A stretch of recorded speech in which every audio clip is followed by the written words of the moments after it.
Dans la splendide ville d'Abidjan vivait un homme fortuné et influent du nom de Mamadou. Il était propriétaire de plusieurs entreprises prospères ainsi que d'une chaîne d'hôtels répartis dans toute la ville. Toutefois, malgré son immense richesse, Mamadou avait une mauvaise habitude dont il ne parvenait pas à se défaire. Il aimait draguer les jeunes adolescentes de moins de 18 ans. Contrairement aux autres hommes riches qui préféraient les femmes mûres, belles et sexy et qui pouvaient se permettre de fréquenter n'importe quelle femme venant de n'importe quel endroit du monde, Mamadou était différent. Lui, il ne s'intéressait qu'aux jeunes adolescentes. Il prenait un plaisir malsain à détruire l'avenir de ces jeunes filles en les attirant avec des cadeaux coûteux et de l'argent. Ses cibles n'étaient pas les adolescentes issues de familles aisées. Il visait plutôt celles qui venaient de milieux pauvres qu'il pouvait facilement séduire en leur offrant des présents luxueux et de l'argent. Une fois que ces adolescentes tombaient sous son charme, il couchait avec elles, leur prenait leur virginité, puis passait à une autre. Ces filles retournaient ensuite chez leurs parents, faisant semblant d'être innocentes, mais à l'insu de leur famille, elles avaient déjà perdu leur virginité et leur fierté. Si l'une des victimes de Mamadou tombait enceinte, il se rendait chez la famille de la jeune fille et la soudoyait avec des cadeaux très coûteux. Les familles, souvent pauvres et dans le besoin, n'avaient d'autre choix que d'accepter ces pots de vin. La somme offerte était généralement de 300 000 francs. « Je veux que tu fasses avorter l'enfant que ta fille porte », disait-il froidement. « Ce bébé n'est pas de moi. Et si tu oses porter plainte contre moi, sache que tu n'as aucune chance de gagner au tribunal. L'argent a toujours le dernier mot. » C'était ainsi qu'il parlait aux jeunes filles qu'il avait mises enceintes avant de s'éloigner. Fier de lui et convaincu de son impunité, Mamadou prenait un malin plaisir à écraser les pauvres et les faibles. C'était précisément pour cette raison qu'il ciblait des adolescentes issues de familles modestes. Certains auraient pu le qualifier d'homme étrange, mais pour lui, c'était une source de satisfaction. Il aimait ce pouvoir qu'il exerçait sur elles. S'il s'en prenait à de jeunes adolescentes, ce n'était pas parce qu'il était célibataire. En réalité, Mamadou était marié à une femme magnifique, à la peau sombre et au grand cœur, nommée Mariam. Mariam était une femme dans la trentaine, généreuse, respectueuse et travailleuse. Elle avait un fils de 5 ans, Malik. Doté d'une éducation exemplaire et d'un sens aigu des responsabilités, elle incarnait la vertu et la sagesse. Mariam gérait les affaires de la résidence Lagune d'Abidjan, l'hôtel de Mamadou, car elle avait un grand sens des affaires et une capacité naturelle à diriger. Grâce à son travail acharné, Mariam avait transformé l'hôtel, qui n'était à l'origine qu'une simple maison d'hôtes, en une entreprise florissante avec des succursales à travers tout le pays. C'était cette entreprise qui permettait à Mamadou de mener son train de vie sans réel effort. Bien qu'il n'en fût pas le véritable gestionnaire, malgré toutes les qualités de Mariam, Mamadou n'était pas satisfait d'elle. Elle ne correspondait pas à la femme qu'il avait toujours rêvé d'épouser. En réalité, il n'avait jamais voulu de ce mariage. Ses parents l'avaient contraint, car c'était la seule condition pour qu'il puisse hériter des biens familiaux. Le mariage entre Mamadou et Mariam avait été arrangé par les parents de Mamadou, qui appréciaient profondément Mariam pour son travail acharné et son engagement envers leur entreprise. Voyant en elle une femme de confiance, ils décidèrent que leur fils devait l'épouser afin qu'elle continue à gérer leurs affaires. Ainsi, Mamadou n'avait épousé Mariam que par intérêt, uniquement pour accéder à la richesse familiale. Mais au lieu de lui être reconnaissant, il passait son temps à la mépriser et à lui adresser des paroles blessantes. Il lui manquait de respect, allant jusqu'à l'humilier devant ses amis lorsqu'il lui rendait visite. Ces derniers se moquaient d'elle ouvertement, la traitant de femme idiote, de femme inutile. Sans mes parents, que ferait une femme aussi insignifiante que toi dans ma maison? Lançait Mamadou avec cruauté. J'ai honte de t'appeler ma femme. Je ne peux même pas sortir en public avec toi. Tu me fais honte. Mamadou prononçait ces paroles cruelles à l'égard de sa femme. Mariam, impuissante, ne pouvait que pleurer en silence et regretter d'avoir jamais accepté ce mariage. Sa vie avec Mamadou était un véritable enfer, mais pour ceux qui les observaient de l'extérieur, tout semblait normal. Beaucoup admiraient Mariam et auraient aimé être à sa place, mariée à un homme comme Mamadou. Un jour, alors qu'il sortait de la résidence Lagune d'Abidjan, Mamadou aperçut une magnifique jeune fille à la peau claire nommée Adjoa. Elle venait tout juste d'avoir 17 ans et se préparait à passer son examen de fin d'études secondaires. Il se trouvait qu'Adjoa et ses parents avaient récemment emménagé dans un nouvel appartement, juste à côté de l'hôtel. Dès que Mamadou posa les yeux sur elle, il fut captivé par sa beauté et chercha immédiatement un moyen de l'approcher. Cependant, après quelques instants de réflexion, il comprit que les gens autour de lui risquaient de le voir et de soupçonner ses mauvaises intentions s'il osait faire des avances à une adolescente aussi jeune. Il savait que son comportement choquerait et attirerait sur lui de vives critiques. Non, mon mauvais comportement doit rester caché. Je dois rester discret, surtout face à ceux qui me respectent, se dit Mamadou. Je ne peux pas me permettre de me faire remarquer. Si je l'aborde maintenant, tout le monde me verra comme un pervers. Il décida alors de trouver un autre moyen d'entrer en contact avec Adjoa. Il commença à se renseigner sur elle dans le quartier et apprit qu'elle venait tout juste d'emménager avec ses parents dans un appartement situé juste à côté de son hôtel. l'hôtel. Lorsqu'il demanda une description de la maison, les détails qu'on lui donna lui semblèrent familiers. Mamadou comprit aussitôt, il s'agissait de l'une de ces maisons qu'il avait mises en location quelques mois plus tôt. Sans perdre de temps, il contacta son agent immobilier pour en savoir plus sur cette famille. L'agent lui expliqua qu'il venait à peine de s'installer et qu'il n'avait pas encore reçu leur reçu de paiement pour la maison. Mamadou esquissa un sourire et lui dit, puisqu'ils viennent juste d'arriver et qu'ils n'ont pas encore reçu leur reçu, inutile de leur donner. Je vais m'en charger personnellement. Apporte-le-moi à mon bureau. Le lendemain, l'agent immobilier lui apporta le reçu. Mamadou était ravi. C'est l'occasion parfaite de me rapprocher de la famille d'Adjoa. Oui, je ne laisserai pas passer cette opportunité. Mamadou quitta immédiatement la résidence Lagune d'Abidjan, se dirigea vers le marché et acheta de nombreux articles raffinés ainsi que quelques provisions. Sans perdre de temps, il prit ensuite la direction de son appartement en location. Lorsqu'il arriva chez Adjoa, il frappa à la porte. C'est elle qui vint lui ouvrir et l'accueillit chaleureusement. Dès que Mamadou posa les yeux sur elle, il ne put s'empêcher de la détailler du regard. Ses yeux parcouraient son visage, sa silhouette. Il l'observait comme un prédateur guettant sa proie, complètement absorbé par son désir. Il en oublia presque la raison de sa venue. À cet instant, les parents d'Adjoa, Kwame et Awa entrèrent dans le salon et accueillirent Mamadou avec bienveillance. Se reprenant, il se présenta comme le propriétaire de la maison et s'adressa à Kwame, le père d'Adjoa. Je suis vraiment ravi de vous avoir comme locataire. C'est un honneur de vous accueillir ici. Les parents d'Adjoa se sentirent immédiatement à l'aise et apprécièrent cette attention. Mamadou leur remit alors les cadeaux et provisions qu'il avait achetés au marché avant d'ajouter « Je suis heureux que vous soyez ici. Sentez-vous chez vous et installez-vous en toute tranquillité. J'espère pouvoir entretenir de bonnes relations avec votre famille et devenir un voisin agréable si cela ne vous dérange pas. » La famille d'Adjoa était enchantée par cet accueil. Sans se douter de ses véritables intentions, ils se dirent que Mamadou était un homme généreux et bienveillant. La famille d'Adjoa était ravie des cadeaux qu'elle recevait et les acceptait avec joie. Ils voyaient en Mamadou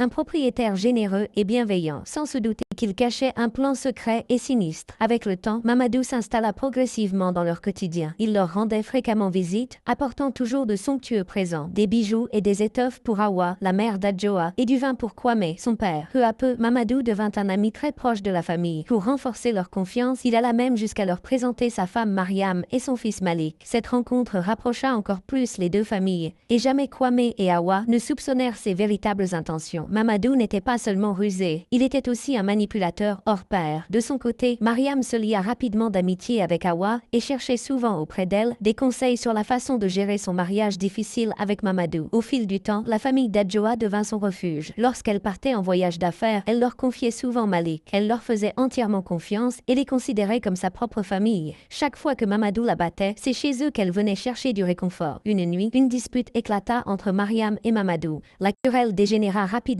en une violente altercation. Hors de lui, Mamadou la frappa avec une brutalité inouïe, déchirant ses vêtements et la rouant de coups. Se sentant au bord de l'évanouissement, Mariam parvint à s'échapper de l'hôtel avec le peu de force qui lui restait. En pleine nuit, elle courut dans la rue, cherchant désespérément un refuge. Mais Mamadou, furieux et incontrôlable, se lança à sa poursuite. Terrifiée à l'idée qu'il puisse la tuer, Mariam n'eut d'autre choix que de courir jusqu'à la maison d'Adjoa, située non loin de là. Mamadou, aveuglé par la rage, la suivit jusque chez eux et continua à la frapper devant Kwame et Awa. Voyant que Mariam risquait d'y laisser la vie, Kwame intervint courageusement et l'arracha des griffes de son mari. Mamadou, furieux d'avoir été interrompu, quitta la maison en claquant la porte, ivre de colère. Mariam, en larmes, s'effondra de douleur. Awa la prit dans ses bras et tenta de la consoler. « Ne pleure plus, ma fille. Tu es en sécurité ici, lui murmura-t-elle. Puis elle ajouta « Reste avec nous cette nuit. Il vaut mieux que tu ne retournes pas à l'hôtel tant que Mamadou n'a pas retrouvé son calme. » Quand Mamadou retourna à la résidence Lagune d'Abidjan, il attendit le retour de Mariam, mais elle ne revint pas. Pris d'une colère noire, il commença à réfléchir à un moyen de se débarrasser définitivement d'elle. « C'est l'occasion rêvée pour l'éjecter de ma vie, pensa-t-il. Je vais demander le divorce et me battre pour obtenir la garde de Malik. Je ferai en sorte qu'elle ne puisse jamais poser les yeux sur lui. Une fois qu'elle sera hors du tableau, il me sera très facile d'épouser Adjoa. Oui, c'est la meilleure chose à faire maintenant. » Cette nuit-là, il se dirigea vers l'armoire et commença à ranger méthodiquement les affaires de Mariam dans des cartons. Comme elle gérait l'hôtel, la majorité de ses affaires se trouvaient dans la chambre d'hôtel qu'ils utilisaient comme appartement privé. Mamadou et Mariam ne se rendaient que rarement dans leur maison principale, préférant rester sur place pour superviser les affaires.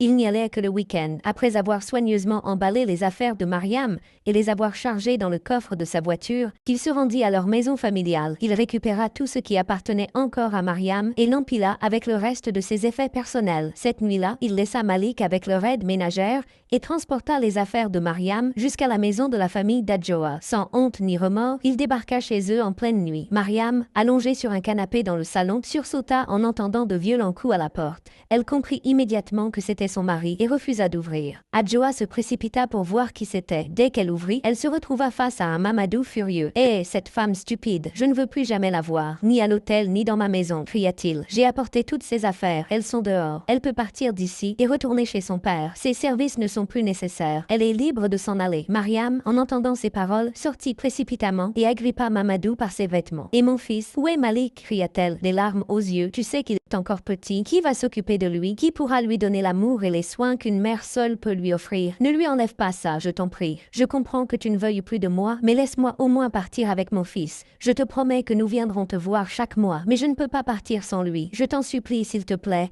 donne-moi mon fils. » Mariam pleurait amèrement, suppliant Mamadou de lui rendre Malik. « Eh bien, laisse-moi te dire les choses clairement, » répondit-il avec froideur. « Tu ne reverras jamais Malik avant qu'il ne soit adulte et qu'il décide par lui-même de venir te voir. Sinon, oublie-le, car tu ne l'auras jamais. » Mariam fut anéantie en entendant ces paroles. Elle connaissait son mari. Elle savait qu'il ne lançait pas des menaces en l'air. « Je vais t'exposer, toi et toutes tes mauvaises actions, » s'écria-t-elle. « Je t'exposerai aux organisations de défense des droits humains. Je ferai tout pour récupérer mon fils. Je ne veux pas qu'il te ressemble. Je veux l'élever avec amour et bienveillance. Dieu te jugera pour le monstre que tu es. » Mamadou éclata d'un rire méprisant avant de répondre. « Tu aimerais bien me dénoncer, n'est-ce pas? Je suppose que tu as oublié ce qui s'est passé la dernière fois que tu as essayé. Ton dossier n'a jamais été classé. Tu sais très bien que tu ne pourras jamais me battre devant un tribunal. J'ai toutes les connexions nécessaires pour t'envoyer derrière les barreaux. Personne ne se soucie de ton sort. Alors vas-y, essaie. Tes menaces ne m'effraient pas. » Puis, sans un regard en arrière, Mamadou tourna les talons et s'éloigna en colère. Mariam s'effondra à genoux, en larmes. Elle savait qu'il disait vrai. Elle avait déjà tenté de lutter contre lui par le passé et avait échoué. Elle n'avait pas d'autre choix que de partir. Le lendemain, elle quitta la maison familiale d'Adjoa et retourna chez son père. Ainsi s'acheva son mariage avec Mamadou.